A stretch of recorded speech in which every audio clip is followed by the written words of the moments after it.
Chris Olsen, you are about to head out on the road with Meghan Trainor for the Timeless tour. And I am so excited about this because you're opening for her. I feel like you are super excited, yet super nervous. And I think you're in rehearsals right now. How are you doing? My God.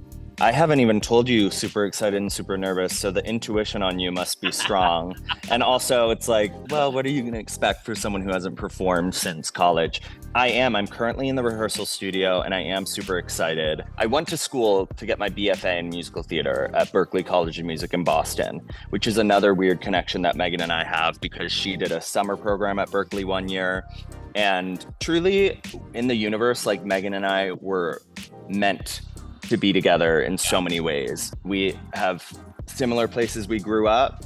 I went to the place that she grew up every summer. We have the same birthday. We both love TikTok. We both did Berklee. So excited and nervous, but getting more excited as we continue rehearsing because I just start feeling more set in the space. It's really exciting watching her do her thing. Like, I've seen her perform before, but this is like, she's stepping it up. You're gonna have a fun time at this tour if you come. Opening for Meghan Trainor, is it covers? Is it musical theater? Is it comedy? Is it all of the above? What can you reveal? Because your first date is September 4th, which we're very excited about. Yes, September 4th. It is kind of all of the above of what you were saying. I am literally being given a stage to do whatever I want, but at the same time, I haven't performed, and when I have performed, it's been in a show at college or at theater camp, and those shows are scripted and they have music that's written for you.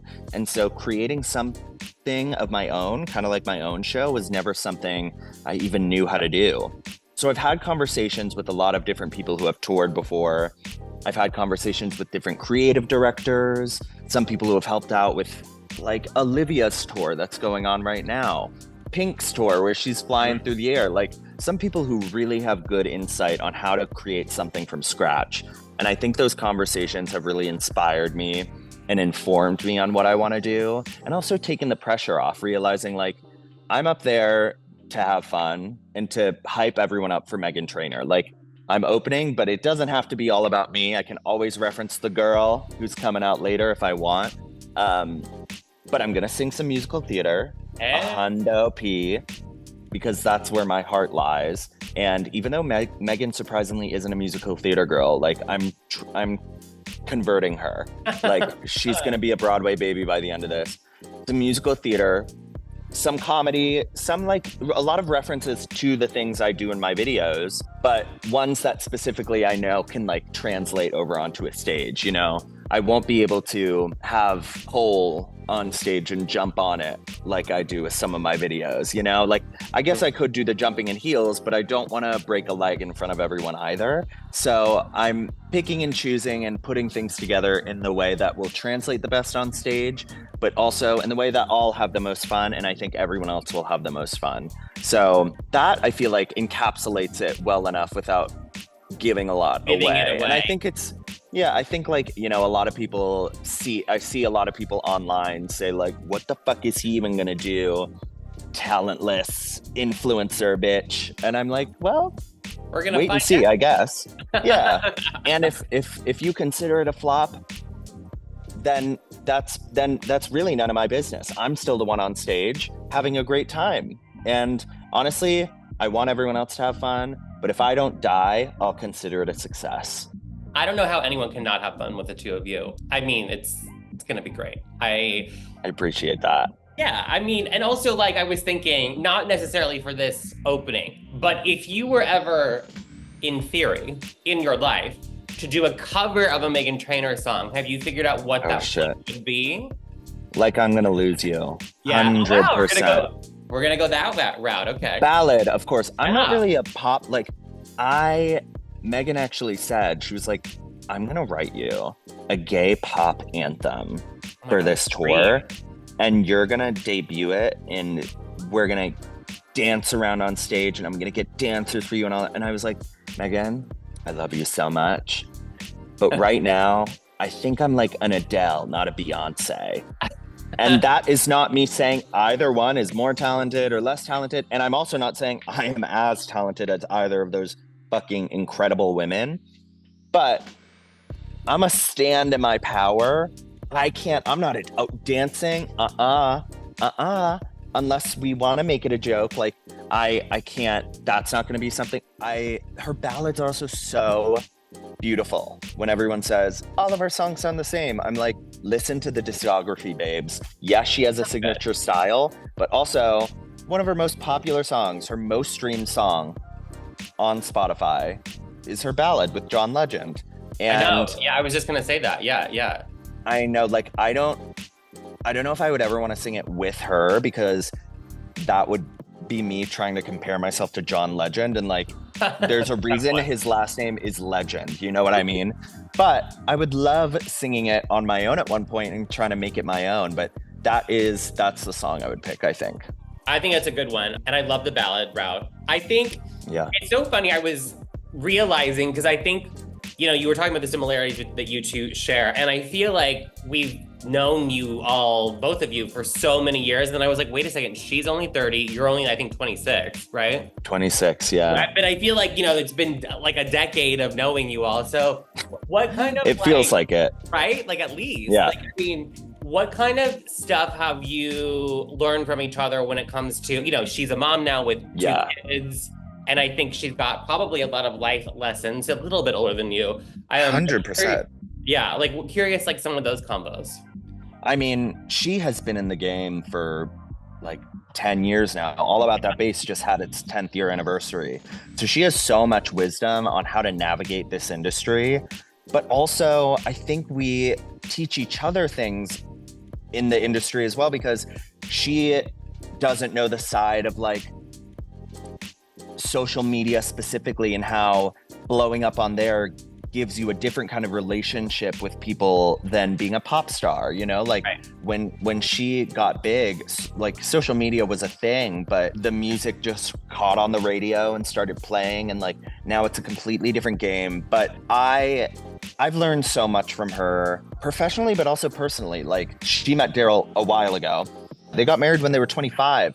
Had Riley 26, I'm pretty sure. Like, there is so much for me to learn as a 26-year-old who is single and has a long way to go relationship wise. And it's really lovely being able to watch her experience life through her eyes as a 30-year-old who has the wisdom of someone who has been working in a really tough industry for 10 years, which I think 10 years in the entertainment industry is kind of like dog years. It's like 10 years is actually 70 or something like that. Like making it 1 year in this industry is really hard. I definitely feel older than 26. Like mentally, I feel like I'm fucking 100. And I get, people will comment that I look it as well. And that's their prerogative. I'm going to keep putting on my sunscreen and trying to stay young. But if I'm looking old, it means it's looked like I've lived, and I'll take that, because I have. My God, like, even though, she got her song popped off at 19, I went to rehab at 19. We both had really intense experiences going into our 20s. And I feel like that set us up and given us something to relate to, even though the intense experience that we both went through were kind of completely different sides of the spectrum. Totally. And I think you brought up something interesting. You said that the two of you have a very different relationship with social media because of, the art that you put out, hers being music, yours being content. I think, while I have you, I want to talk to you about, like, because GLAAD is doing so much work to hold these platforms accountable, really, to make it safer for LGBTQ creators and kids out there. What advice do you have for kids out there, maybe that are like either just on that platforms to be entertained, but then see crazy stuff, or maybe they want to be someone like yourself, content creator, but also like navigating it without losing your mind? Yeah, I think there's like so much rhetoric around being a content creator that's like, if you chose this job, you should be prepared for the negativity and the hate. And I really reject that, because I think no one is choosing this job hoping that that is the outcome. And I think people think that if they go viral or if they're finding some success, that they then have to invalidate their hurt feelings whenever someone is mean to them online. Bullying is bullying. Like, I still feel when someone is mean to me now, I feel like the 7th grader who got bullied in school for wearing Doc Martens because all the boys said I was wearing heels. Like, I revert immediately back to childhood. And I think a lot of the time there's advice that, like, don't let the haters win, don't give them power. Sometimes they already have power. Sometimes we let them win as soon as we see it because it hurts us, and that's okay. Someone saying a shitty thing is gonna hurt, and you can let it hurt and let yourself feel that. I think step 1 of getting over something like that is validating your own hurt in it, and then you'll come on the other side and remember, like, oh, I'm the one that they're watching right now. Yeah. You know, like, and that's what is the beauty, but also the hard part about TikTok is anyone has the chance to go viral. And so a lot of people who maybe didn't even plan on it end up going viral, and then they end up experiencing pain like this for the first time. And it's really hard to deal with because it's not really the most relatable, feels like it's not going to be relatable, but the truth is it is. Right. Because everyone has probably had a mean thing said to them at some point, and it feels the same way online. Sometimes it can even hurt more because you're like, this person doesn't even know me, and they're saying something like this. And, you know, I've had to deal with, obviously, since where I'm talking to GLAAD, I have experienced homophobia and xenophobia in that way. But surprisingly enough, what hurts the most is when it comes from my own community. And I think a lot of the time queer people can try to tear other queer people down because we're so used to being the ones that are torn down. So we see people in our own community, and a lot of the time I think people see that as an easy target, or they project their own pain onto them. Mm-hmm. And it really makes me sad when I see another queer person throwing kind of baseless negativity my way, because it makes me sad in a way that's not like, how dare you, or that was so mean. It makes me sad in the way of, like, shouldn't we all be in this together? It's like a betrayal, you know what I mean? It almost is like, yeah. Wait a second, you know? Yeah. Yeah, shouldn't we all be supporting? I want queer people to win. I want as many queer people as possible to win.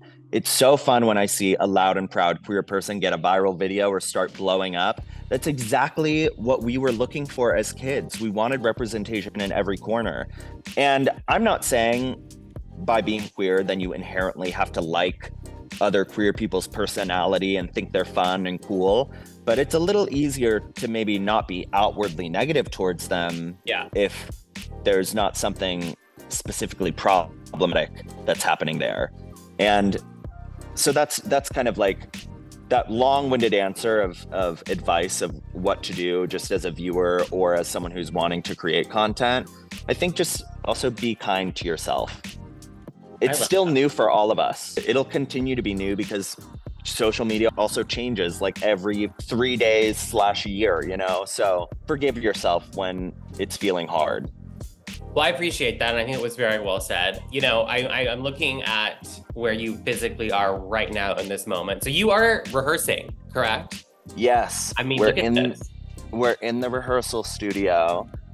I don't think that gives away too much of what's happening. Like, we're in the rehearsal studio. Megan's in a fitting right now in the other room trying on some of these tour fits, which the girl looks incredible. In my mind, she always has, and I always think she will, but wow, she is looking so good. I'm starting to ideate on like my outfits as well. But yeah, physically in the rehearsal room, we started rehearsals August 5th, like top of the week. We have them for the entire month. And honestly, like I have a short set at the start. This girl is putting together a full show. I feel like if I were doing what she needs to do, I would want a full year of rehearsals. I'm like, right. But she is, when she puts her pop star hat on, it's on. And someone will have to show her something once and she remembers it. It's like incredible. I'm like, God, I forget you're like a really successful pop star with songs that everyone knows. And that happens every single time. Yeah. Grammy award winning. Every time I'm at her house, I like make sure to like touch the Grammy because I love it. I'll never be able to touch one any other way. This is so beautiful. Never say never. I mean, listen, Yeah, never say never. it's a Right. new journey for you. I love this. Right. So just a reminder, you are heading out on the road. If people want to get tickets, they are still available. But your first performance will be September 4th. The Timeless Tour kicks off September 1st. Going all over, city near you. Is there somewhere, I mean, I think, unless I'm not correct, are you going to be on stage at Madison Square Garden? Yes. Like, that's kind of major and crazy. That show is definitely one I am most hyped for because I have been to Madison Square Garden so many times as a fan and never even dreamed of it happening. That was never something that I was like there being like, one day. Yeah. Like I walk into Broadway theaters and that's what I think. I'm like, one day I'm going to be on this stage. But a Broadway theater seats 1,000 to 2,000 people.